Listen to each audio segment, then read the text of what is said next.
Une impasse entre le peuple soudanais et les militaires s'est déployée dans les rues depuis que l'armée s'est emparée du pouvoir en octobre de l'année dernière. Des milliers de personnes sont de nouveau descendues dans les rues avec le même message, un retour à un régime civil. Mais les forces de sécurité ont tiré des gaz lacrymogènes pour les empêcher d'atteindre le palais présidentiel dans la capitale. Les forces avaient auparavant mis en garde les manifestants de ne pas s'approcher des sites souverains dans la capitale. Mais les manifestants se sont engagés à poursuivre leur mouvement jusqu'à ce que leur demande soit satisfaite. Tant que la rue s'embrase, le désir de changement demeurera jusqu'à ce que le changement se réalise et que les tâches de la révolution soient terminées par des moyens et des outils pacifiques.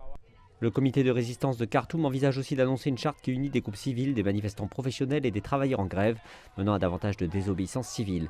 Les experts indiquent que la fin de la crise politique dans le pays nécessite un consensus civil et un appui militaire alors que s'éveille un élan de contestation. Les initiatives qui ont été mises en avant au niveau de la mission politique internationale auront aussi un impact sur le mouvement politique, étant donné qu'un point est en train d'être négocié et qu'une lueur d'espoir vise à briser le blocage politique. Il s'agit là d'autant d'influences négatives pour donner de l'élan ou de la force aux manifestations. L'armée n'a toujours pas annoncé d'accord de partage de pouvoir et de plan de transfert de pouvoir aux civils.